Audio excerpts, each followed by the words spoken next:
Malalele, And welcome back to Beyond the Silence podcast. Join Lovey. Me, Lama. And Nane on episode 2. On episode 2, guys. Our episode 2. All right, ladies, welcome back. Our first episode has finally been released and out into the world. Thank you for being patient. Yes, honestly. yeah. Thank you guys so much for your patience. It's been a long journey, a learning curve for us, and we're going through the process of learning everything as we go. So we're excited. It's been good, but what have you guys has been your feedback since? Before we get into our second episode, let's go and talk feedback. Okay, feedback it was great. It was great. I had a few people reach out. Surprisingly, I actually didn't realize how many people were affected in terms of, my backstory, which was adoption. Yeah. And I didn't realize that there were a lot of people out there who were probably feeling the same way. Mm-hmm. So the feedback was that they were thankful that there was someone who was able to be the voice. Mm-hmm. Wow. I was like, I didn't think that it was actually going to get to that point. Sometimes, you just share your story not understanding the impact that it would make. Mm-hmm. So thank you for that feedback. Mm-hmm. We also did receive some critical feedback, Mm-hmm. which is important as well, Yes. in terms of, feeling a little bit more confident behind the camera. And obviously that will come in time.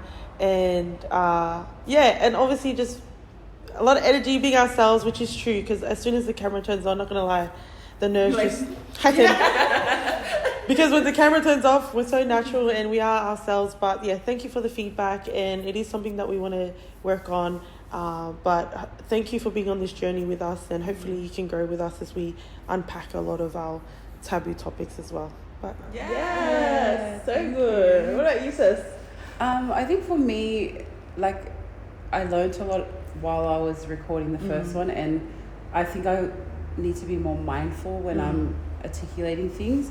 But also, I did have a lot of positive feedback, and I wouldn't say negative, but more things that taught me how to talk in front of the camera and being mindful of other people. And everything that I do share is from my experience, my story, but also it's never to bring hurt or anything to anyone. If anything, it's to bring healing to others.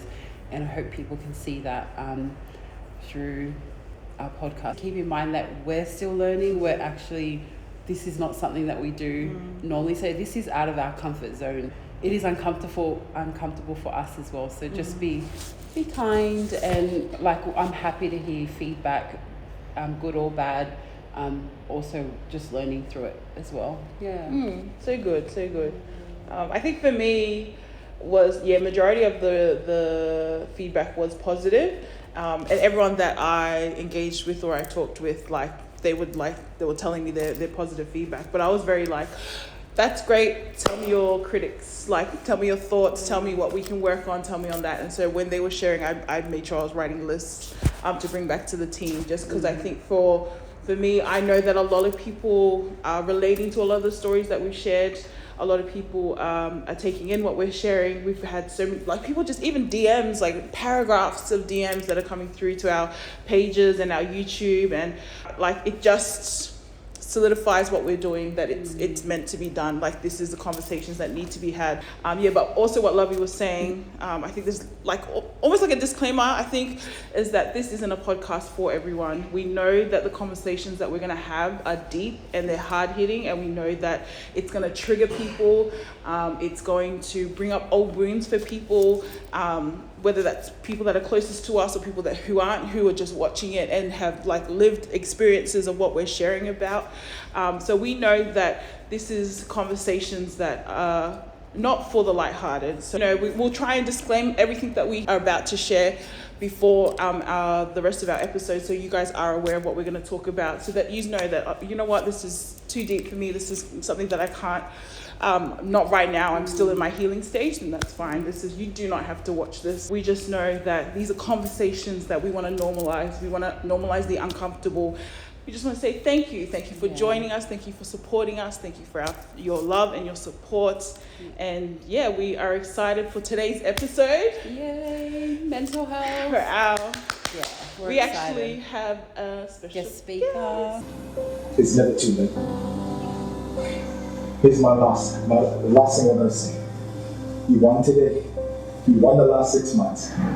Now go and win the next 6 months. Go and win the next 6 months. It's never too late. I don't know what it is. I have no idea the area that you want to stretch for the next 6 months. I don't know. Maybe it's finance. Maybe it's career. Maybe it's relationship. Maybe it's just your time with your wife. Maybe it's your time with your girlfriend. Maybe it's your time with your son or your daughter. Or maybe it's a time because a lot of us are split, separation. Maybe it's a time that just build that friendship again with your ex-wife or ex-girlfriend. I don't know. Whatever it is. This morning, we're so excited to introduce our first guest for our podcast. He is a mentor. He is a co-founder of the His Space program that runs out of my barbershop, Pasifika Men barbershop. And I'm excited for you guys to meet him, and I'm excited for you guys to get to know him. So we want to welcome Mase. Thank you, Mase, to our podcast. This is one person that I knew from the get-go when I said I was going to do a podcast. I was like, I need to have Mase on the show. This is Meliana's first time meeting him as well, but I was like, you have to meet him. The way that I picked this guy's brain, everything that in my head is like, I can't articulate it. And then when Mase speaks, and then I'm like, that's it. That's literally what I'm talking about. Like, yeah. So Mase, we started our first episode. And our topic for the first episode was breaking tapu, and we shared on our own individual stories. So I just want to start from there. Like, if you have any thoughts on breaking tapu and how important it is, and the effects of breaking tapu in our culture, and just your story or who you are, and if you want to. That's. I think that's key, especially in the culture that we come from. It's because we're talking about religion is massive. Yeah. So breaking those cycles in our own families is so difficult to bring the awareness, especially from generation to generation. So there's a massive gap because now we live in 2024 compared to what our parents used to go through. Yeah. Talk about things like, you can talk about sex or even talk to mom and dad. There is no emotions and feelings that are attached to that conversation. It's almost like, no, you don't talk to me like that because, that's it. Yeah. I'm older than you. Yeah. So who are you? Like, do you have a chief title or are you a pastor? So it's almost like the setting is that you have to fake the conversation because, like, let me talk about my experience with my dad. Yeah. He's a minister, he's a Methodist pastor, and so there's a massive gap between his church members and the kids, us kids. So when I'm talking to dad, it's like I'm talking to him as my pastor. I'm not talking to him as my father. It's because there is it makes me feel really uncomfortable to break to talk about things that I'm going through as a son. So the last 2 Christmas I was able to sit down with dad and able to just to share some of the stuff that I was going through as a son, and for him hearing things like that, and there was a massive burden that I was carrying on my shoulder because that conversation was so natural. He wasn't wearing his title. Because I told him straight up, I said, Dad, every time we approach you as our pastor, like the church members, but I can't approach you as a father. I can't even call you daddy. Because that's weak. That's the line that we being, growing up with. It's like, no, we can't call dad. We call them by their names, right? Yeah. So there is no emotions, there's no feeling, between me and them. So when I was real with dad, he started crying. He started crying because my sister passed 2 years ago, and she was waited for dad to retire so she can have that relationship from a daughter to a father. She can actually hold him, holding his hand. And, Dad, I love you. Dad, let's go shopping and do things like that. We can't do it. Like, come on, we're Samoan and Tongans don't do that with fathers and mothers. We don't show affection. No. So that's the cycle we're breaking. And so when I shared it with dad, he started crying, and it's almost like he's regretting the fact that, wow, all these years, like my girls, because I got 2 sisters, And the longing for that connection, but they couldn't find it because every time we approached Dad, again, the title, he's a God, man of God. That's it. That's it. So you can't be real. It's almost like you're talking to this unreal person. So Dad was crying and he apologized. He said, "Son, I am so sorry." When I heard those words, it's like, man, the burden. It was the best Christmas ever. Wow. My whole entire life. And that set the tone of how I speak to my wife now. Wow. You see the effect, right? Yeah. Because the burden was lifted, I was able to have this connection, real connection to my wife, and be emotional available to my son. I'm able to break cycles with my son. Like now, my son is like, "Hey, too much." It's like, "You talk to me, I'm your dad. I'm not your." Because he treats me like a brother. And that's what I like. That's what I'm longing for my son. Treat me as your friend. And sometimes it's too much. It's like, man, some of that's your personal things. You gotta draw the line, but you just have to be ready to, when you break. And that's another thing. When you're breaking cycles, you have to prepare on how you're gonna handle it. Because there's a saying that too much truth, too much light, you cannot handle. So when your kids and the next generation, when they're real for the stuff they do, your daughter, right? When they're going things that they're going through and you want them to be transparent and be vulnerable because you're breaking cycles, are you prepared to handle that truth? So that's another thing, because it can fire on you. It's like, wow, I'm breaking cycle here, but wait a minute. Are you ready to respond? Are you ready for it to come Sorry, back? I talk too much. Yeah. You know what? Thank you for sharing that. And I think we resonate with that a lot, especially with our very first podcast that came out. Breaking Double is exactly what you shared. It is speaking about truth that not many people are comfortable to talk about. And we need to be comfortable in our own self, knowing that there will be pushback or there will be critical feedback. And so for you to share that, we're like, okay, that's a little bit of a reminder for us. I'm so excited that you're here, by the way. You're sharing this story. I want this story. No, because that's massive. Like, as evangelists, as a pastors, what they call, people, they have an expectation of what you should wear. Especially going to church, a tie, But if they really study the history of where the tie came from, they'll be really surprised. It's like, wow, really? There's a toxic emotion that is attached to a tie. So when they look at me, preaching up there and what I wear, I said, "What, a pastor dressed like that?" And the thing is, like I always tell people, you have to be comfortable in your skin. But are you ready for the responses, Because people's gonna talk. People's gonna talk behind your back. Look at what he's saying. Like, he's wearing this, wearing that. But for me, when I hear that, it adds fire. Like it makes it more. That's right. You're adding your burn. The fire gets worse. Because I actually like breaking this down. Because I am ready. Because I look at the mirror. I said, "Mase, this is me today. This is what this is. I'm comfortable like this." So when people talk behind my back or say things, because church people will use certain things to manipulate the conversation that sounds right, but they're trying to spiritual abuse you with the word. And when they do that, I'm like, "No, you can't go there with me because I know who I am." That's it. That's powerful. My heart is like having an out-of-body experience listening to you. I told you. I was like, you say it's real, and I love that. I'm feeling these conversations hitting everyone in the right places. And I love that. And what you guys are doing, I'm sure the first episode was like, excited, but there was a lot of people like, wait. That's not the language we normally speak. There's a lot of side eyes. Of course. But what I resonate with is that when you have so much value and understanding of who you are as a person and the faith that you have in Christ, whatever feedback that you get, whether it's positive or negative, it doesn't waver your belief. Absolutely. In who you are. Absolutely. And so that's why I think that's what resonated with us from our first podcast is this is what we expected, but how are we going to let that affect us in terms of moving forward? So Yeah. Thank you for sharing that, especially sharing that from your perspective as well.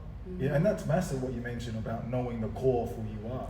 In anything you do, like, you know, there's the team here. Yeah. Like, you gotta, like, I mentioned it before in our conversation, like, you gotta go back to your drawing, go back to the drawing board and say, okay, this is what we want to do, this is the target, this is the core of who we are. No matter what happens, you know, of what people is gonna say, you're always gonna go back to the drawing board. Why are we doing this? What is the reason? What is the, you know, the goal? The whole reason why we started this. You know, people is gonna talk. And you know what? I think, you know, as a Christian, when things happen like that, you're in the right path. Because 100%. if everything is smooth, 100. then actually you're doing something wrong. But if you're doing something right, there's gonna be attack because, as you understand, as a Christian, the word says that there's gonna be, you know, there's gonna be trials. You need trials. You have to have trials and fire to walk through to know, okay, this is what God wants. This is the purpose of This is the purpose what we're doing. What we're doing. And I think from the get-go, we've had challenges. Even this morning, I was telling you guys how we had challenges this morning. That's how I knew in my heart that this is meant. There's something about this podcast today. There's something powerful coming out of this podcast today that I know I can feel in my spirit. And I love that because before we came up with the name Beyond the Silence, originally we were going to call it that one person podcast because our goal, our vision, our purpose was for one person. That we were, even when we were getting backlash from the first one, we were saying that to take it back to our vision of our heart was to think of the one person that will sit on YouTube and find our podcast and watch it and listen to it, even on TikTok, and hear the message that we have. And that was what they needed at that time, in that moment. That's all I care about. I don't care about followers. I don't care about. We all have platforms. We all have followings on our own platforms. Yet for us, this is something that's more powerful than having to spread it out. We know it's not for the hundreds because we know that not everyone is at that level of going deep and growing, because healing hurts and truth hurts, and people don't want to face that. So that's why I'm like, man, that's so powerful to remember. Like for us, even us hearing it now, it's like speaking life into us. So. I love that. You just have to go back to that, like what you mentioned about targeting that 1%. That one person. And that's one thing I've learned, you know, for doing so many programs and so many things. It's like, wow, changes happens when you're focusing on one person at a time, not the crowd. You know, because you can actually do that. You can actually you can entertain the crowd. That's it's easy. And that's what the mindset of ministry was so wrong for me. Because, you know, when you're standing in front of people, it's a dream, right? And you're like, wow, cool, wow, I'm doing it for the crowd. But there was no changes. Like you're actually speaking to a crowd, but they want to be entertained. But they don't want changes. But the change that happens when you're talking to that one-on-one person, that's where the fire is. So, like, love what you're saying, focusing on that one person. Anything else, you can say whatever you want, but it's that one person that we're looking for today. And I think also when the podcasts did get released and people did have triggers while watching it and the feedback, I think for us it also gives a reflection of what do they need to unpack and what's that bringing up for you, because as much as we can share our stories, I think people need to be mindful that those people that have that feeling coming up for them is something that they need to work on, and we're also here to support them on whatever journey that is for them. So I think that for others that do feel some type of way listening, kind of bring it back to what is it that I need to work on. And that's right, because normally when something's uncomfortable, people will hate. It's not because they hate you, it's because they're hating on themselves. Because what you're saying triggers something that they've been through. And they're like, oh, so they're mad. They're not really mad at you. They're pushing you away, but they're really pushing themselves away. Because they're dealing with this, but they don't know how to manage it. So, and that's why, like, you know, haters will always be haters. But you need haters. You need them. In something. You know, to start something, to start a business or whatever it is, you need people like that to push you. You know? So, That's powerful. That's so powerful. Thank you so much for coming on now. We're gonna go into mental health shortly and talk about men's mental health. But before that, I just want to talk about the work that you guys are doing on his space and how long it's been running and how it's been going since you guys have started it, and the effects that you guys have seen in terms of like the men that are coming, the groups getting bigger, all of that stuff. So Yeah, I mean, his space started with just a conversation like this. Yeah. You know, it's just on the table, you know, just hanging out with the usos and, you know, just talking stories. And but in that conversation, we were able to bring some stuff that we're dealing with men, you know, things that we can't really share to other people because it's really uncomfortable. And so that conversations, you know, got bigger where the barbershop, you know, Nick, you know, sitting in that chair and so many conversations. Nick was watching, and you know, but we weren't doing anything about it. You know, there was no, we couldn't. There was no platform where we can come together as men, especially in the Logan area, where we have a setting that we can be ourselves, because there's nothing against the white people, okay, but we cannot relate. The things that they do with mental health, we cannot relate. It's like when I was called to go to Thailand to do an evangelistic series, to do a revival week, and I was in America, and they gave me a presentation that was written for Americans. So here's my mindset. Oh, cool! I'm gonna go there and use exactly the same thing. I was on fire, right? Like when I went there for the first year, I went there, nothing worked because the presentation was designed for Americans. You know, and go to Thailand. Thailand people, it's like they're hungry. You know, they got no food, no money. So the message wasn't, you know, it was out of reach. The second year I went, used exactly the same, you know, same information that was given, but more designed to meet their needs. And I think that's what happened with our Pacific Island men. It's like we're going to mental health programs, but we cannot relate to the things that they go through because what we deal with island men is different from a white man. Now I'm not saying oh well racism, you know, but it's different. It's totally different. There's a massive line. So in that conversation, we sat together and said, hey, let's create a space where it suits us, and we're loud. And that's the thing. Like we create a space where we're not listening to one person, but we listen to people with stories, men with stories, where we can help each other. You know, it's not we're there just to listen to one person. It reminds you of school. And I hated school. A lot of island men hate school. So when you hire someone to stand there and give all the information, it's a trigger. It's like, wait a minute, no, and it zones you off. Like it isolates you off more. Where like I can't relate to the speaker because the information's I can't understand the words he's saying. But there's no connection at all. So we came up with an idea. Let's call it his space. It's your space. Where that's something that you bring something on the table. And bring our stories together to empower another person that needs to. So that's how it started.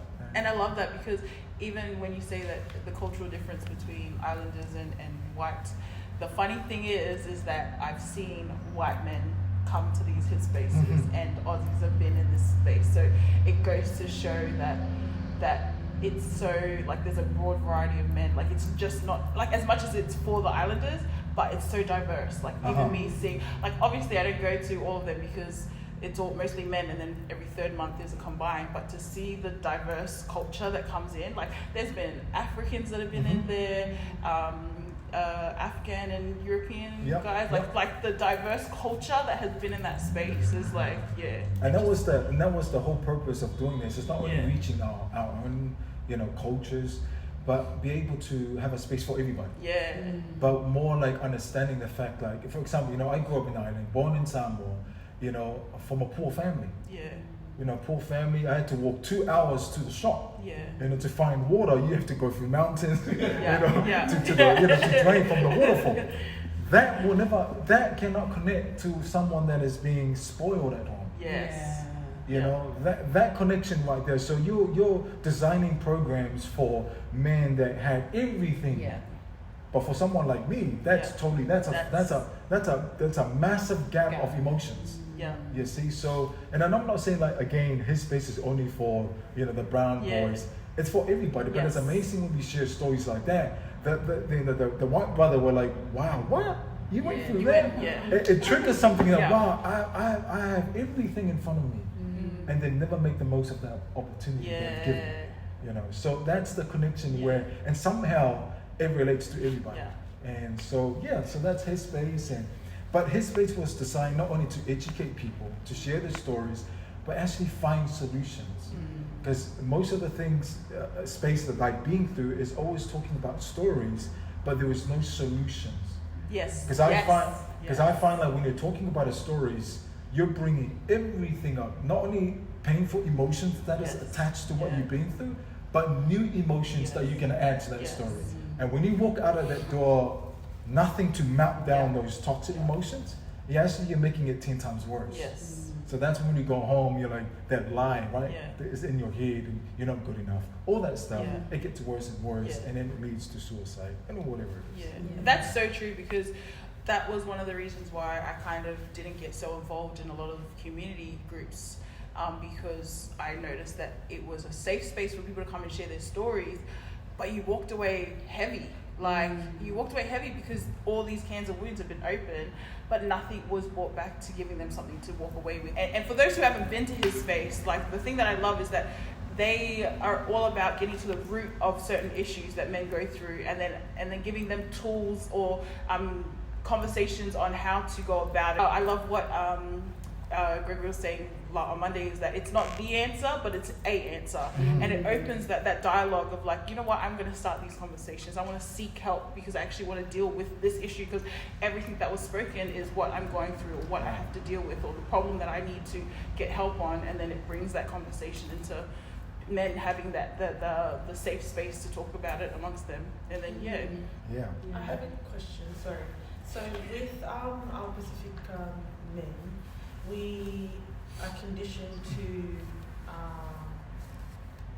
I guess, show a certain stereotype or face when it comes to dealing with any type of emotions. So what are signs that are common for us to understand that, okay, our brother is not okay? And because they're just we're so used to putting on that facade. So what are the signs that we can see? Yeah, that's there's so many signs. If you're looking at mental health, you're looking at deep sadness. You know, some because you can't see it, and that's a thing that's so difficult about understanding emotions, because emotions is inside. You know, and us men, we like to bulk up to hide, right? You know, to hide. The other thing that the other sign, not only deep sadness, but the other side, the sign that you can identify something's happening, that they're always angry. They never used to be, but they get irritated more. Like, you know, you're talking to your brother at home or uncle, they never used to be angry so much, but somehow they're always angry at every little thing. That's a sign that, hey, are you okay? Because you never used to be like that. The other thing is the appetite changes. You know, when us men, we love to eat, right? But somehow, you know, because you can eat too much or you can eat less. So when you see signs like that, you gotta pop the question, and don't be afraid to pop the question, because like you and your dad, right? You always have that conversation, like you're real with dad. So when you see signs like that, you know, like, hey, something is happening here. Or isolation is one of them too. You know, because I'm a man, we don't isolate. You know, we are in teams, but when you see a brother isolating, you know, that, you know, see a pattern of that, something is happening. You know, you can, then that's when you pull them on the side and say, hey, I see you isolating yourself more, you don't talk more, the appetite changes, you're getting angry more. Are you okay up here? Are you okay? But then you don't say it like, hey, you have problems. Because if you say you have problems, we shy off. Right? Because we want to be like, no, we got it together. But you put it in the way where, like, hey, man, you know, I love you as a brother, I love you as a friend.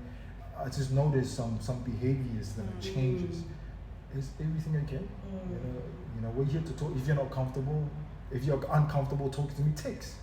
Because we hide behind texting. I hate calling people. I have a business, and I don't like dealing with people. And my wife said, "No, you need to ring." No, I'll just text. So that's another thing that you can do with us men. Is like Pacific, like white man. Of course, you can talk to them, but with us, we do it better with texting. Okay, so so I hope that answers your question. It does. Why do you think texting is a little bit better than over the phone? conversation or face-to-face conversation. Because it's not only uncomfortable, but it's a culture again. It all goes back to home. The culture at home. We don't have a conversation with, like for us men, we don't have a conversation with our father. Yes, see, we don't have that connection where the conversation with fathers is more like, hey, have you done this? Full stop. There's no conversation. Hey son, are you okay? You know, how are you today, man? How's school? You know, how's the girls? You know, have you found a girlfriend yet? Yeah. There's no conversation. It's not real. Yeah. It's not real. The conversation, and that's where we find, like, because we're not connecting with mom, but when it comes to our father, we're looking for that father figure, right? Yeah. Somehow in all of us, we're looking for the man voice. Hey, how are you? Looking for that voice. And if we can break those cycles at home where we have a conversation with our father to our son, like what I mean by conversation, real conversations, and the conversation that you're actually there as a father, you know, putting your input. And because of that, we can't open up, you know, to females or having a normal conversation. I was about to say that. I was like, you still, You see, because that picture of that father figure is not there. So if you're not shaped, if you're not being taught how to talk to your father and father to you, then there's no connection. There's nothing. You know, there's the only thing that we connect with is either alcohol or fighting or sports. You know, that's common. I just wanted to share an experience I had with a client. She worked in the emergency sector of the hospitals, and she was sharing with me, I think she was like Māori or something, but she shared with me an experience about how a lot of the times in emergency, a lot of the Pasifika men were coming in drunk off their head, getting done with like violence or things like that. And she said that, she spoke about the deeper root of alcohol and how a lot of our Pasifika men use alcohol to deal with their emotion, and it comes out in a negative way, and how alcohol was made for the white man and not our Pasifika men. So a lot of the times when you see them popping off when they're drunk and things like that, it's because their bodies don't know how to handle that alcohol, and it comes out in rage or anger. And so what are your thoughts on like speaking about that whole alcohol and using that to numbing what they're going through mentally, and how having these conversations, if they're feeling like, oh, I want to go get drunk because I'm going through something, like how can they steer away from alcohol, choosing that and like things like that? It's you know, the world is changing. You know, if you're looking at, you know, 20, 30 years ago, you know, growing up in the islands, you know, there was no, you can't afford to go and buy alcohol. And there was no alcohol in the islands. You know, you have to have somehow made your own, you know, so you, and if I can talk about root causes, because addictions, it's an alcohol addictions, right? If you're addicted to alcohol to numb the pain, of course, men is gonna flood in ways of looking for, you know, alcohol to deal with the pain they're going through, especially their painful emotions. But if you, because sometimes you know you can use alcohol as an addiction, but alcohol it's not only the addiction that you can turn to. You know, for us men, we can talk to sport addictions. You know, to numb the pain. You know, especially you're talking to a married person. You know. You can't have that conversation with your wife because it hurts. So therefore, I'm going to watch the game with my son. You know, you're actually isolating yourself or using other addictions, you know, to numb the pain. But alcohol does not help. For those who are listening, if you really look at the science on how the body was created, one drop of alcohol creates brain damage. And I didn't know that until 3 years ago. One little drop. Now, you know, I was back in the days.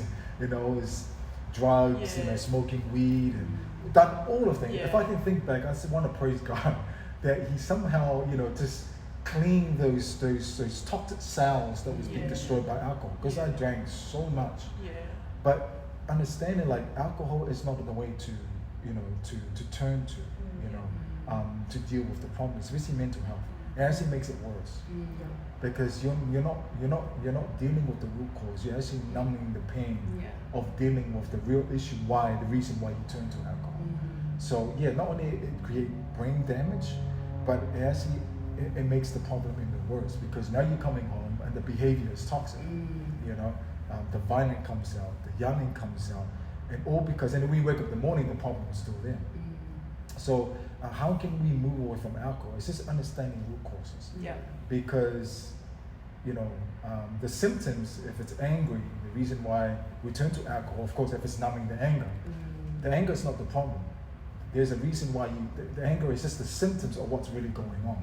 Yeah. You know? And so we focus on, hey, get your behavior right, get the anger, just focus on the anger. Just fix the anger. But wait a minute, don't fix the anger, fix the root cause of why you're angry. Because if you can touch the root cause of it, alcohol will fade away. It's like talking about like someone that's overweight. So people say, okay, get in the fitness program and fix your eating. Fixing the eating is just a symptom. Because you can eat vegan. I'm a vegan. You can eat vegan, but it doesn't mean you're gonna reduce the weight. You have to focus on the reason why you turn to food. If you can just, for example, if you're overeating because you're angry at someone that happened. Let me talk about sexual abuse. If you've been sexually abused in the past and you turn to eating and all you're fixing, okay, now I'm gonna put you on a good meal. But the root cause of it, you're not healing, you're not having healed from sexual abuse. You can eat the half-used food in the world, but the problem is still there. And so therefore your emotions get worse and you're putting on weight. You're not putting on weight because you're eating wrong. You're putting on weight because of the emotions that is attached from the past. So if I can draw back to finding the root cause of why you turn to alcohol, then alcohol will slowly fade.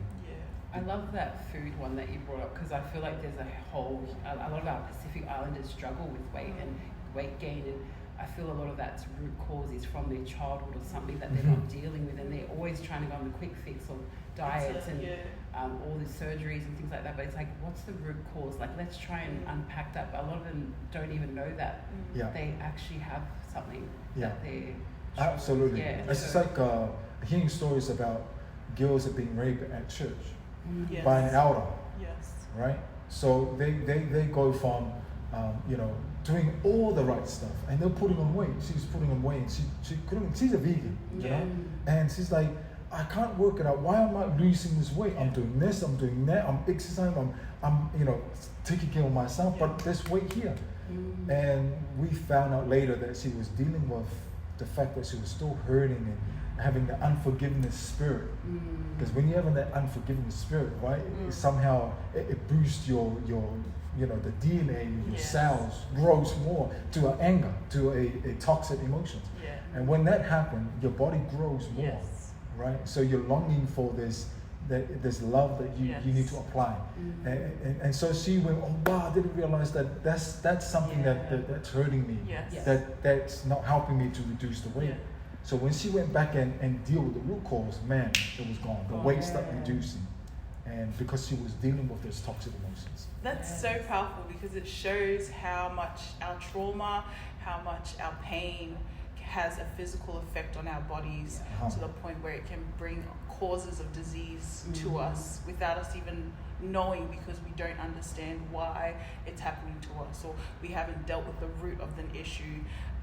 And so because of that, it's causing anger, it causes us, all of like cancer and all of that. Like, that's all from our heart and our mind, because we haven't dealt with stuff like that, because that's how deep it goes. It goes to your blood cells, into your veins, into your skin. Like, trauma can go that deep, and that's why I feel like no one wants to touch it. The topic, right? No one wants Some to talk of the about topics that you guys talking about, like, you have to talk about these things. And if those who are watching, if you're a pastor, if you're a leader of the church, you have to bring this in that in that space.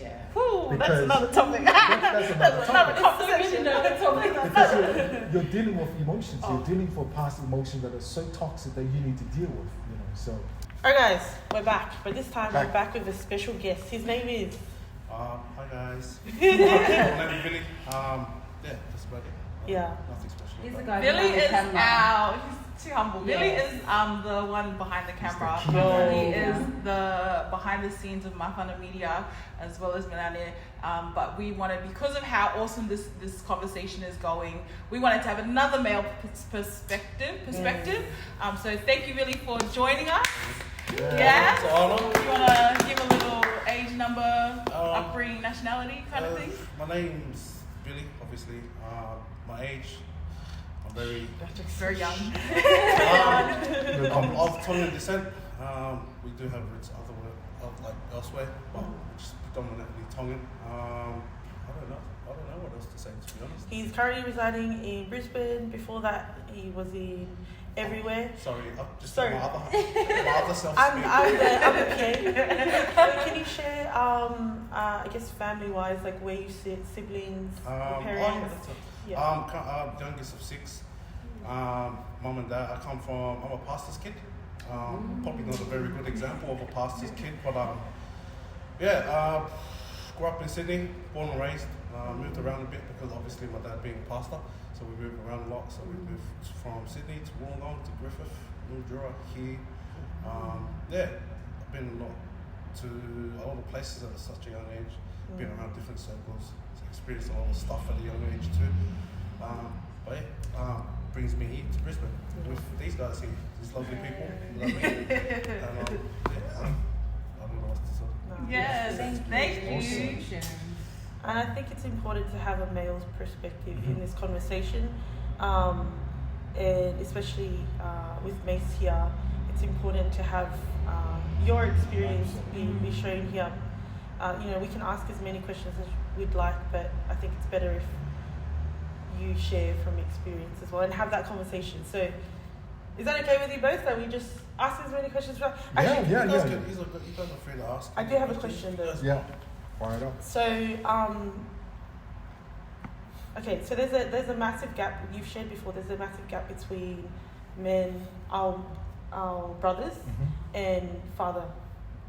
That relationship is, that's a common trend that I'm hearing, where a lot of our brothers are having to be really macho because the way that their father have raised them is very much like, don't show emotions, let's just get on with it.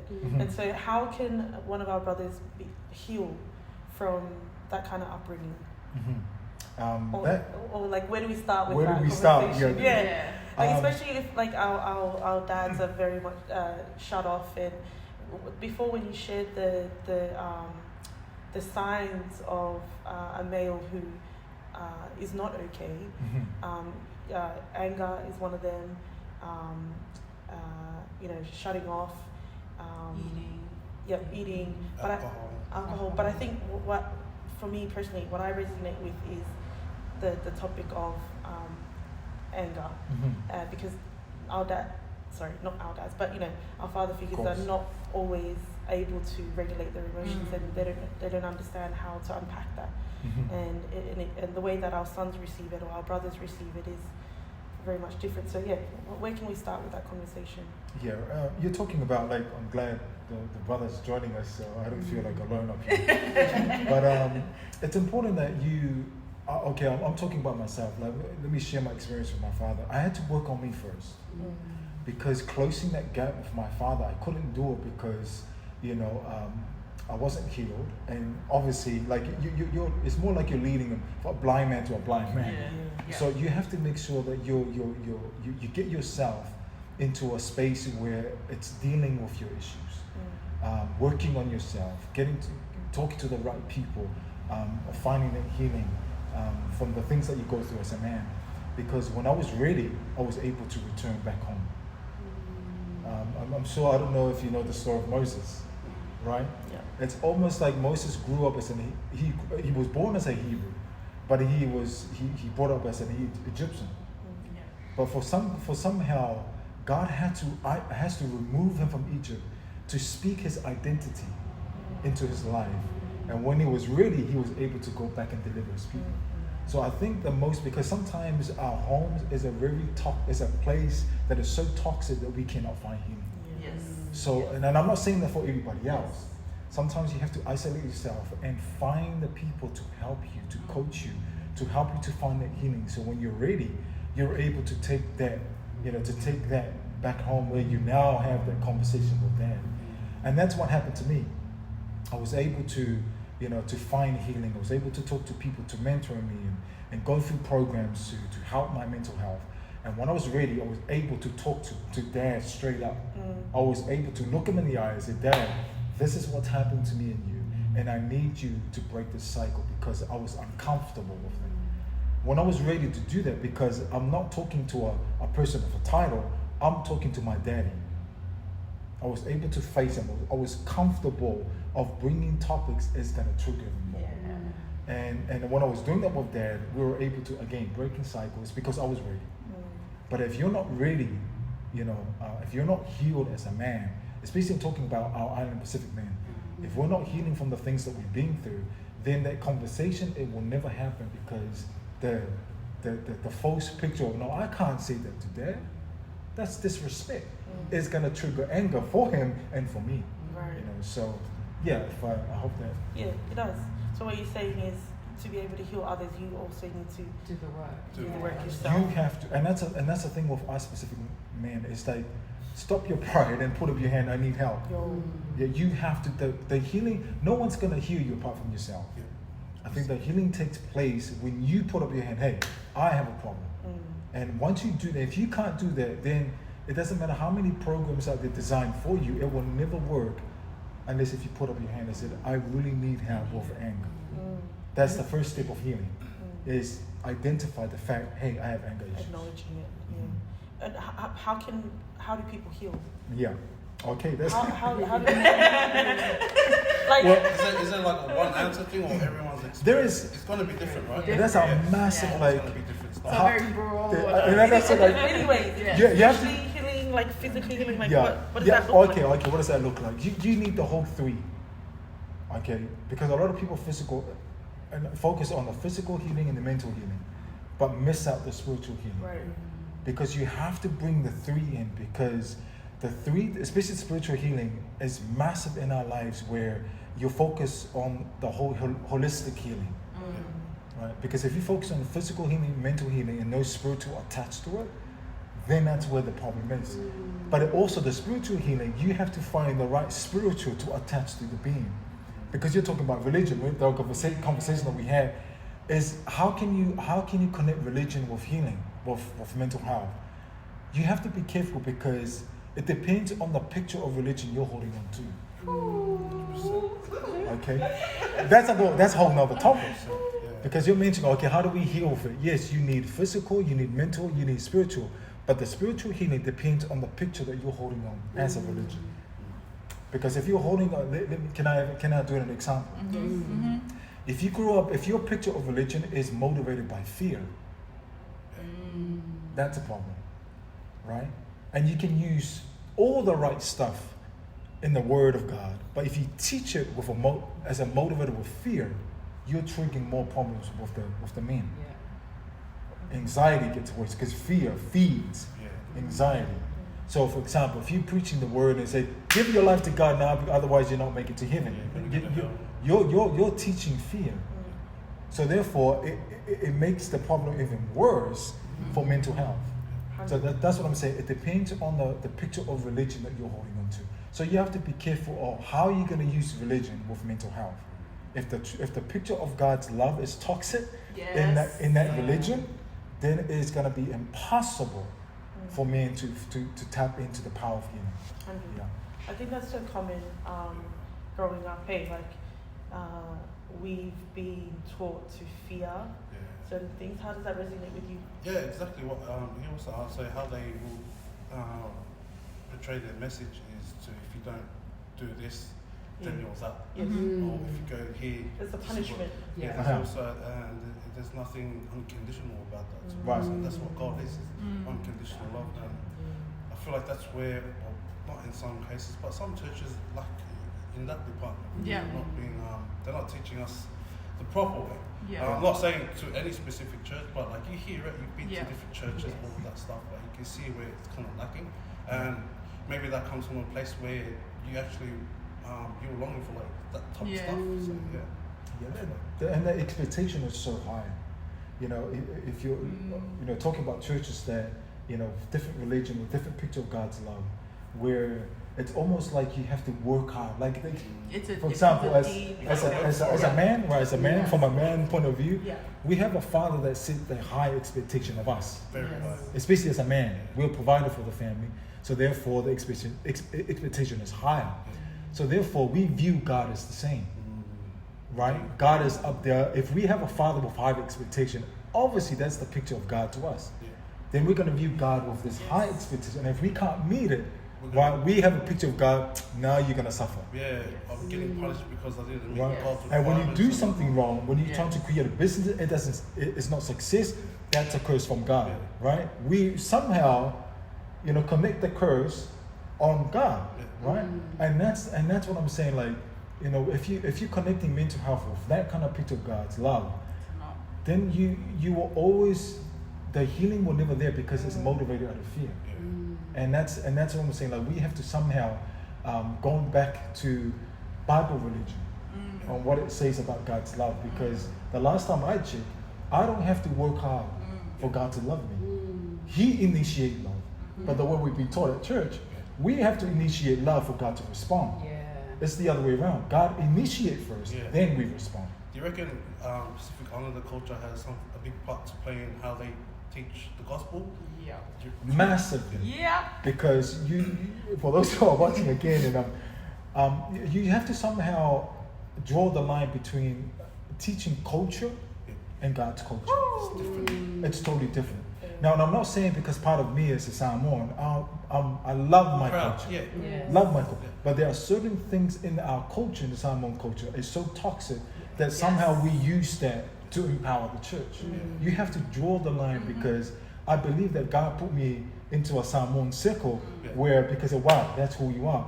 But God said, you have to be careful of those toxic cultures that you have added now to religion. And I agree with you, totally agree with you. We have to somehow, teach the difference between man's culture and what does the Bible say about God's culture, especially when it comes about, when they talk about love. Love to us is like, no, you have to work hard to gain Dad's favor.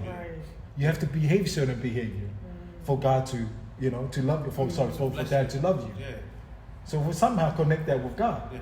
No, you have to go to church, you have to pray more, you have to read your Bible, then God will bless you. But wait a minute, the last time I checked, I still eat if I don't pray. I still have a roof on my if I don't go to church. God still bless no matter what, and that's somehow we have to break that. I totally agree with you. 100%. So there's the spiritual healing. Yes. And then you mentioned there was mental healing and the physical. Okay, break us down. What's the mental healing? You have to do another episode. Do you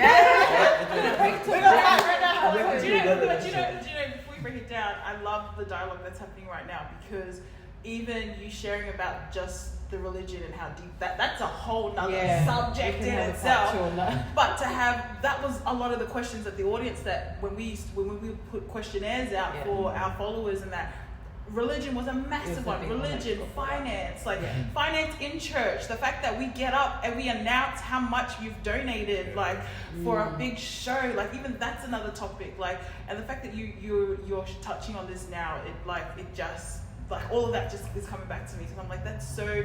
It goes to show how deep these things need to be broken and need to be brought up to the surface and talked about, because everyone that has been brought up in church has gone through these seasons, whether you grew up in an amazing church or anything. But what I also love is the view of religion and the hierarchy that we have of our pastors and our leaders, not understanding that Jesus came in the major. Jesus came to the lowest of the lowest to be the humblest of things. He didn't come up in, and yet here we are having these visions of because God is all the way up here. And I remember, if I can quickly share before you talk about healing, I remember I had a family member of mine who shared on his vision of why he doesn't go to church. And he said that what he saw, and this was years ago, he shared his story, that he saw the church and his vision was it was raining, and he was outside in the rain, and he felt like that was his sin. The rain represented his sin, and he was too dirty to step inside into Wow. the church. Wow. And so that vision to this day still stays into me. Like where every time people talk about that's the image of God that people are seeing, that I'm too unworthy to come into the presence of God. I'm too unholy to come and step into this, but not understanding It shouldn't be. that's church. That's not God. Right, That's right, not right. the love of God. And when you Right. understand that, and when you break that mental cycle that people have about God, man, like Yeah. it's on another level. Sorry, I just got a bit excited. No. That brings Yeah. back to what you're saying about Yeah. what does that look like in the spiritual realm? Yeah. Okay, so and if you have that picture of God, God's love, because it all comes down to two emotions, right? Fear and love. Every other emotion, toxic emotions, comes from fear. Yes. The positive emotions all comes from love, right? So if you have a picture of God's love where it's motivated by fear, the spiritual realm is really impossible to tap into, create, because you will only create positive behavior, but you're not dealing with the causes, right? Because you're not teaching, you're not operating from this From a space of love. It's a space of the fear. true picture of God's love. Yeah. And that's why it's so important to have that space, Yes. to have that conversation, to teach in our churches. Yes. It's okay. Yes. It's okay to put up your hand. Hey, we've been operating from this fear, love base, instead of going through what the Bible says about who God is. Yeah. That you don't have to work so hard, to gain the favor. And that's with us. Like human beings, it's like I do a favor for you. Of course, you're gonna do a favor for me, right? You scratch my back, I scratch your back. Yes. Favor for favor. That's how we view God. Yes. But wait a minute, if I don't do a favor for God, He's still blessed. He's still gonna be here. He's still Yes. blessed, no matter what. Yes. Because the rain today, right? My next door neighbors, they don't go to church, right? But wait a minute, when it rains, they get the rain, I get the rain. Yes. So we can't say God only bless people who goes to church. No, God bless the people that don't go to church. They're eating well. I mean, the last time you checked, the people that go to church, wait a minute, how come they ain't rich? Yes. Right? It's like, it's so not Yes. fair. He's me paying my tithes. He means reading my word, have my devotion every Yes. morning. But wait a minute, I'm struggling and he's not. Yes. Like that shows God is more than what we think. Yes. We somehow isolate God in a box because of our cultures. Yes. The toxic part of our cultures. Yes. The Matai, the chief title, right? Then isolate. Now you become a chief. We treat you like a chief. You're up here. You can't come down to where the people are. And somehow we think that's what God looks like. So if we can destroy that picture, then we can tap into the spiritual healing. And then we can start healing. Then we can start that healing. Right. But the process of healing, there's some stuff that you go through. There's some workshops, there's some counseling that you have to go through to unpack some of the stuff that you're holding to as a man. I'm talking about mental health. Right. So you're talking about spiritual. What does that look like in the spiritual realm? You have to teach the picture of God's love in the way where, for example, growing up as a Samoan man is you have to talk. I mentioned this before. You have to work hard, right, as a man to gain that favor. You have to go back to the Word of God. I'm talking about religion. You have to go back to the Word of God. What is that? Does God do the same for me? Because if I can't reach that expectation, then I'm not good enough. I'm a failure, right? These are the things that is going through. That you internalize. But wait a minute. Let's compare that with what God says. Yeah. If I don't measure up, He still loves me no matter what. Right? That's value. Yeah. That's my worth. Yeah. As a person who, I have to teach them. I have to teach them in mental health where your worth is not based upon our money, our bank account, what we look like, what we clothe. Our worth is based upon someone who's determined to pay the price. And let me ask you the question, and you don't have to answer. What is your value? If I ask you that, what do you think you're worth? Can you put a number? Like, let me use this example. How much do you think the phone will be? Like if right now, the value of this phone, it's an iPhone, I don't know, 12, 13? I have an old iPhone. You'll probably say $2,000, $800. Let me say it this way. How much is God worth? Priceless. You can't put a number on God's name. Now let me rephrase the question. How much you're worth? You're worth the price of God. Because He was willing to pay the price, right? I'm worth the worth. In God's eye, you're more valuable than his own eternal existence. Because he came in and died, right? So I have to teach that picture of God's love. If people can understand that, say, wow, really? And that's going to challenge people's beliefs, because because God's saying that, but you have to believe it. Right. You have to take that and believe it in yourself and say, I am more than anything in this world. I'm worth more than that.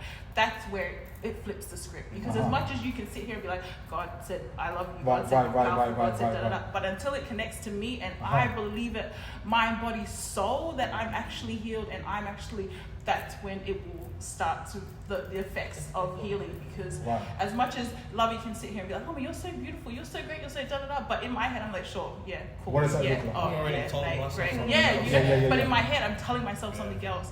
That's the battle that people face, and that's the battle that people are think. That's why it's important, the renewing of the mind, because that's where you open your heart and to believe this stuff, because and that's the original us. Yes. You go back to Genesis, right? Yeah. And God created us in his image. What does it look like? Perfect. You were perfectly created. Yes. That's the starting point from healing on the spiritual side. You were perfectly created. Mental health was never there. Yeah. When God created you, shaped you. You're talking about God spoke, there was light. Yeah. But wait a minute, how come God never did this the same with creating man? He could have, because let it be man, bang. No, he took his time, because why? He was so in love with us. He was so in love, he created us perfectly. He wanted to make sure it has to be his hand, that nothing will go wrong in creating us. So if I can teach that, going back to the core of who you are, your original core, you were perfectly created with no stress, no mental health, no issue, nothing. If you can tap back to your original, if you can operate from your original, then the mental health start fading. You see what I'm saying? That's where I need to go with the spiritual health, the spiritual healing. Yeah. So, and then it will lead to your mental healing, because everything comes. The foundation of healing is to know the core of who you are, and to know that you have to teach from the biblical, what the Bible says, not what other churches and teach the false picture of God's love. Yeah. So I hope that answers my question.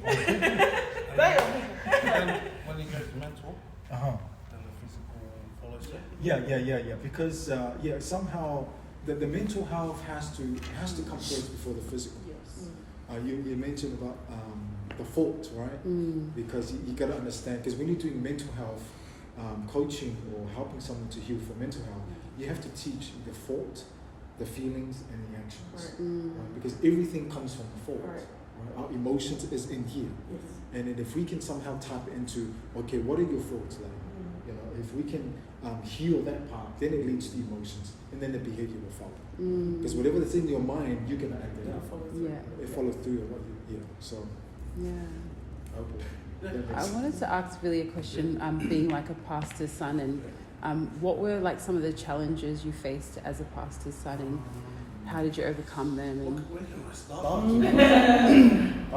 There's a lot of challenges I faced growing up. Was doing stuff the way that my parents, mom and dad, if you see this, I still love you guys from the bottom of my heart. But yeah, it was just, do this. What would the people think of you? In my heart, in my mind growing up, because I didn't have emotional relationship with my parents, it was just mom and dad, hierarchy type stuff. It kind of like made me kind of rebellious growing up too. And I probably still kind of am rebellious towards my parents right now, because of that healing, trying to heal with that gap between me and my dad. I just try to, I didn't care. I just came up to a point where I was like, my parents were like, you have to wear tubendavala to church because this is the thing. In my heart, because someone already instilled like, God knows what's in your heart. And I'm like, stuff this. I'm just going to wear pants just because I want to piss off my mum and dad. I was like, and I did it up to the point where it was just like, that's where I started to draw back from church. And then started going with the boys. And during church, we'd like sneak out during the service and we'd just go hang out, eat. Some of the boys will smoke. At that time I didn't smoke, my whole focus was rugby. And then hanging out with them, that's when I started to drink, started to smoke. And then, so we had that challenge and getting judged by people when they see me out in the clubs and, look, that's the pastor's kid, he's drinking. That type of, so getting judged was one of the challenges, and I feel like I grew to have a thick skin pretty quick, and that's when I didn't care type of mentality and the tough persona came. It took me so many years to get over it. Now, if the guys that I grew up with, they look at me now, it's different. Like, you see my content, I'm very open. I'm less like macho man, and I'm very comfortable because I don't have to be. I don't have to be that type of. So just the perception of people of me. The expectations of you having to be a pastor's kid. They're like, oh, this pastor's here, pastor's kid, that, and I'm just like, man, I've seen a lot of other pastors' kids just like me too. So it's a big problem. It's not just myself. What else? Moving around at a young age, I feel like it prevented, but it also helped me too at the same time. So it prevented me from from learning because I didn't want to move. And then every time we moved different states, different schools, it kind of just messed up everything, in my opinion. But one thing that taught me was because I was a shy kid. It wasn't that I was a shy kid. I wasn't a confident kid. But that's probably the most positive take I can get from moving around. Just forcing myself to be into this. So I've been in circles where I was the only Tongan there. I was the only Pacific. So I've been in a school with just predominantly white people. Got into like different music tastes and whatnot. So what else? It's like a lot that that like I can't even think about, but I know there's a lot there. What other challenges was just like the like in our church we have like gatongas, misnalas and all of that. Just constantly have to fork out everything, that type of stuff. And I was like, damn, like my parents ain't really out here trying to help me build a future. It's more and that's one thing I've struggled with. And I've always, in some sense, I've always challenged my dad. I was like, but why we get you? You're supposed to serve. We're your church. It's gonna hit a lot of thinking. But like, man, like serve me for like. I've never had that relationship with my dad. I always wanted my dad to serve me first, because I've never had that relationship. I'm still working with me. One thing I was telling her, I was trying to heal because I'm in my healing phase. So what you said, that's what I'm currently doing. And one thing I did with my dad was conversate, and then it turned into an argument. That's why I was like, this is why I never talk to my dad. And then I just turned around, I was like, Dad, you can't have a simple conversation, can you? I want to talk to you. Like we cannot agree to disagree type stuff. So that just comes down to where my dad came. I can't judge my dad. Where my dad came from, he's still got his own personal journey too. Like just that healing, that especially spiritual healing. I've been going through that. I've been getting hammered hard. I'll be good, I'll be bad. I still drink, I still vape. So this is what an actual pastor's kid looks like. I still do all that type of stuff. I still swear, even though I'm not a perfect person. So that's why I try to always keep myself grounded, because I know where I come from and where God has pulled me from. But as far as like mental health, I've always, so when I hid behind that type of stuff growing up as a church, because I had a lot of eyes on me,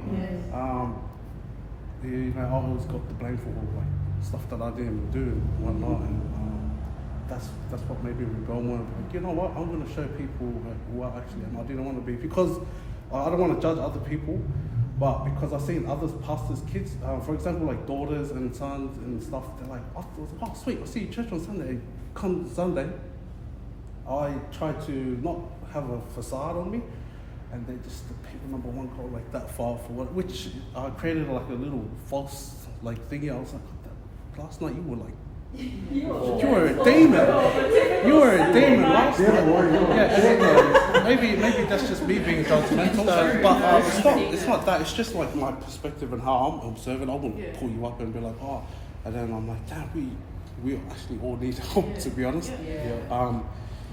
That's also the picture of God and holiness that we paint. So when we see people that are being real Saturday night and they come Sunday, we judge them because we're like, hey, that was you were unholy yesterday, and today you're like like, don't get me wrong, I've probably did that accidentally, or like in my head, created this but I didn't want to do that because it didn't sit well with me. And I just never deeped it that deep up to the point I was like, nah, I actually need help. I really need help, and I still need help too. We all do. And it's good that God has thrown me around. Like, I've never thought that I'll meet up. I knew Meliana when we were growing up. We grew up in the same church in Sydney, parted ways, and now we're doing this media thing together. And then obviously I can get to meet all of you lovely people. But yeah, just I don't even. When I talk, I just keep talking. You make points. You make points. I love that you're sharing your pastor kid story because, like, Mase is also a pastor's kid as well. But you guys are speaking to the pastor's kids that are listening and that are watching. And there is a lot that are watching and listening because we know from the questions that were coming up that people are very heavy on religion. They want that conversation in our culture to be talked about. And I know for the pastor's kids, that you would, like you said, you aren't alone. There's so many of them that you go through them. And like even me, even though I'm not a pastor's kid, but I've walked beside in ministry and I've witnessed the things. I've witnessed the drama. I've witnessed the toxic environments. I've witnessed all of that. And even like for you two both to get up here and share your stories and, you know, that it's such a brave thing because like you guys said, eyes are on you. Eyes are on you. People are watching and people are, But I love that makes you so secure in who, like you said, you have to be secure in who you are and know your value in order for you to walk your journey and confidently be able to speak life into other people because you've been through that pain, you've been through that hurt, you've been through all of that coming out of it. And then now it's like, you're healing. So thanks guys for sharing. I think that's why I wanted to highlight it because for me growing up, I would always be compared to the pastor's daughters and like so one thing I would remember is would come in from clubbing and you know walk in drunk whatever and go to bed and my mum would wake us up and be like, oh, you just need to get up for church, blah blah blah, and then she'll compare us to the pastor's daughter and I'm like, bro, she was on the podium last night, like, do you know what I mean? And I'm like, little do you know, but like I didn't mean it like to throw it under the bus, but I'm like, they fully put these kids on the pedestal, like comparing us to be like them, but I'm like, they do the same shit we do, like, but we can actually openly say that we're going clubbing and we're drinking because you're not. You don't have eyes on you. You don't have a and that's why I really wanted to highlight it for you because I know that would have played a lot on your mental health and growing up, having all that pressure on you. It's a lot, and I've seen it as adults, like people that had parents in the high roles.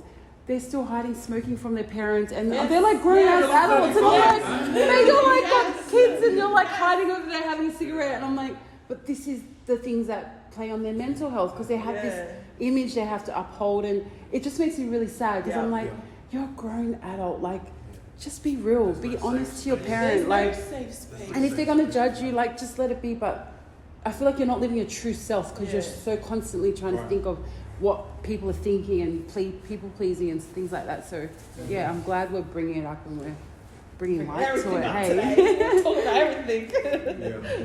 And that's sad. Like, that's sad too.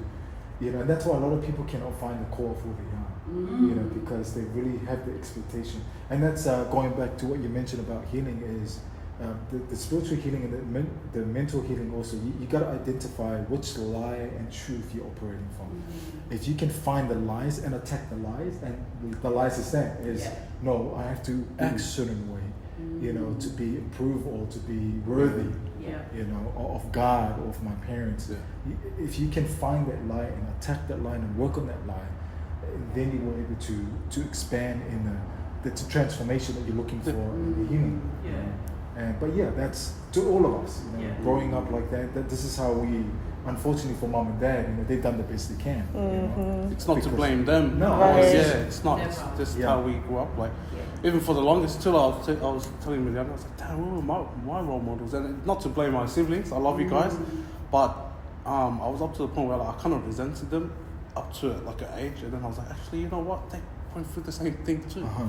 But because me being the youngest in the family, I was just looking. My families were always like, there was a point of time growing up where we were all together, but because they were older than me, some of them got married, moved in with their partners, working at night, and it came up to the point where like, when everyone was like out, brothers in jail, whatever, I found myself by myself.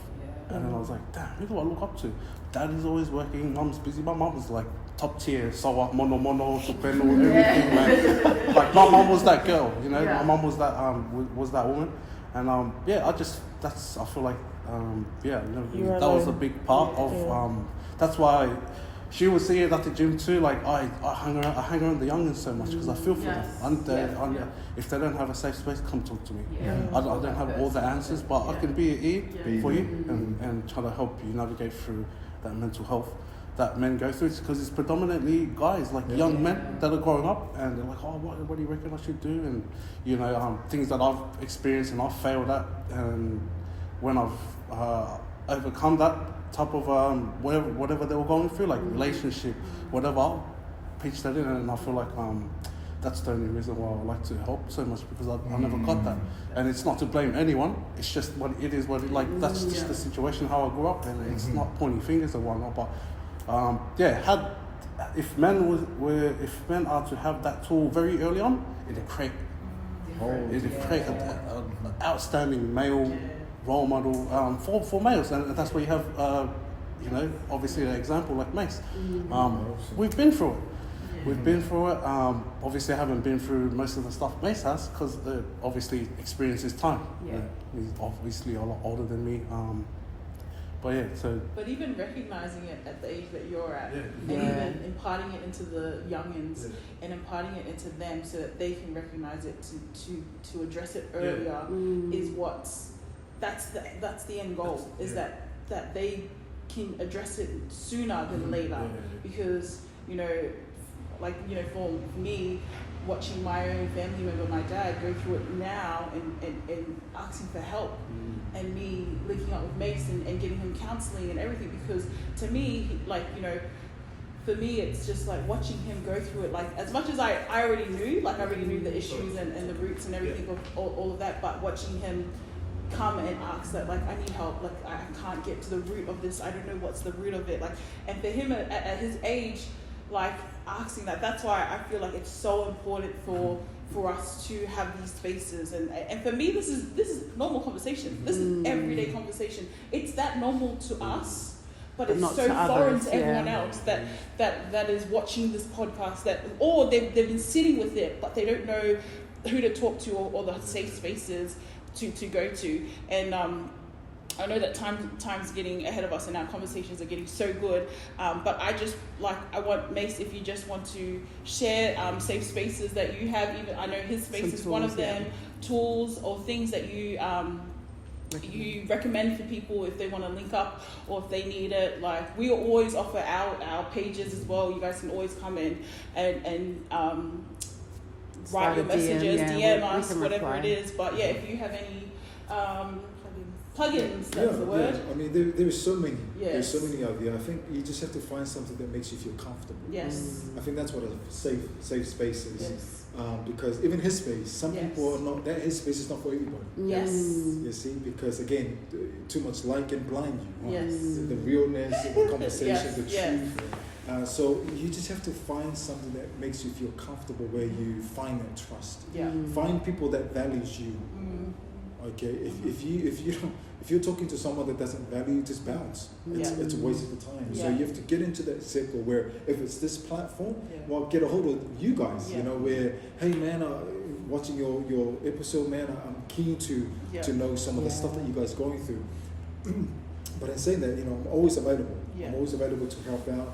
If there's anyone there that wants to talk about mental health, finding healing, But again, just find that person that you feel like, you know what, I need to talk to this guy, because that's the first part of healing, is to spark the conversation where, like, hey man, I need a problem and I need to talk. I have a problem and I need to talk to the person that can listen. Because that's another thing, right? You just have to make sure that you're talking to people that believe in the art of active listening. Yes. Wow. Because are you listening to the conversation, or are you listening with different motives? Yes. You see? If you can find someone that can truly tune into what you're saying and listening. Because have you ever talked to someone, like, you're talking to someone, but like they keep looking or scratching your head? They're like, they don't really care. They're just in the conversation because really they don't really care. But it's just finding someone that really eye contact, the body language is changing, they're repeating things back to you. These are the signs that you can find. Wow, I can connect with this guy. This is the person I need to talk to. They may not have the answers what you say, but it's just you gotta start somewhere. You gotta start somewhere, and then the door opens to where God is gonna lead to find that meaning. So Yeah. I hope that's Thank you I so love much. that so Yeah. much. Just want I'm to like, say thank you. Did you guys have anything else for Mase and Billy? Ladies? I just wanted to thank Billy for coming on. Like, I know this would be maybe uncomfortable for you as well, but like, I appreciate, I appreciate you sharing your story with us and everyone. Yeah, and Mase as well. Thank you so much. honor to be here. We'll see you again. We'll have like another part 2. Yeah. 5-hour one. Yeah, a series. A Mase series. Yeah. It's never enough. I'm here for it. It's Yeah. never enough. And that's when you mentioned about healing. It's like, okay, which one can I, how can I put in a short period of time? You know? Yeah. But I guess it's like, for those who are listening, like, you know, if you're dealing with something, you know, I want you to know that mental health is not the destination. Like, if I can say it that way, mental health is not the destination. You know, it's a process.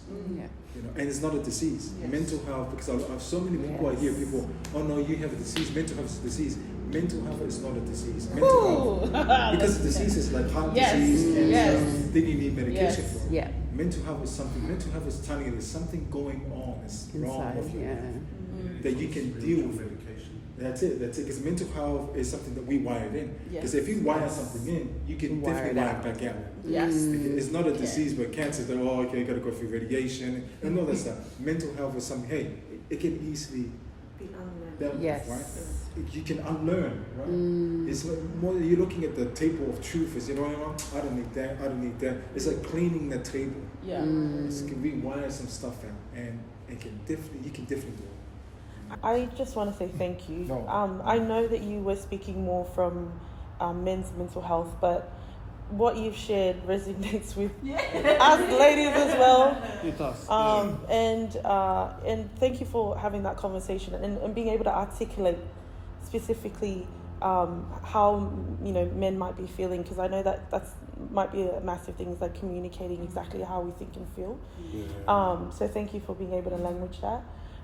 Really, like, we pretty much chat every day now. I know we. I'd never thought I'd unpack with anyone because I didn't. I never had a space to like unpack my emotions. Yeah, that's awesome. You got it here now. That's awesome. Yeah, and what I value about Billy, because like obviously we grew up in Sydney, and I've seen him go through all of those stages. Phases. You know, being the macho tough guy to seeing him, you know, be comfortable in his own skin, and being able to be vulnerable and not be afraid of it. And also I've seen him mentor a lot of the young people in not just in the gym spaces, but you know, he's an uncle. And being able to instill healing to a lot of the young people as well, which is something that he definitely craved growing up. But he's got a gift, and you know, thank you for being part of this conversation, and thank you, Mase, for being part of this conversation as well. But a lot of what you're saying, like, literally resonates with me as a woman, but I know there's a lot of women out there who will probably resonate with it as well. So I just want to say thank you to you guys too for this platform, because you know, not every platform is for everybody. You know, unfortunately that's the truth. You know, but because there are people that I'm trying to reach that will never be able to reach what you guys can. You know, so if we can have all these lighthouses everywhere, and this is a ministry. I was listening to your conversation in the last episode. Like, you don't have to be in the church, like in the church or involved in the church leadership to be involved in ministry. This is reaching people. Like, and how many people are viewing? Man, that's a lot. They don't have to like it. They just have to even if it's just one person. we don't need to like. We just have to watch it. But that's the thing. Like, they're watching it. They're like, wow, I need. And they might go talk to somebody else. But hey, you're planting the seed. Someone else is going to reap their seed. You know, just planting their seed. So thank you, girls, for having me, and it's a pleasure to be here. Thank you so much. Thank you. All right, let's wrap it up. We just want to say thank you to everyone that's listened and watched this whole podcast, I hope that you guys take something out of this conversation. It resonates with you. Please feel free to contact us, guys. If you have questions, if you have thoughts that you want to put your thoughts into these conversations, chuck it on our comments, chuck it in our DMs. We want to conversate with you guys as well. We want to say thank you. We're going to link all of Mase and his space program for any of the guys that are watching, that do watch this, and they want to have those conversations, or even just join the His Space event. It's once every month, and then every third month they have it with us girls as well. So it's an awesome program. I highly recommend it. But yeah, so we'll plug all of that in, and yeah, we just want to say thank you to everyone, even the girls. Thank you guys for joining us. I'm excited, and yeah, we can't wait for the next episode. And yeah, please like, comment, and share our content. It really helps us, please. And yeah, thank you. Bye.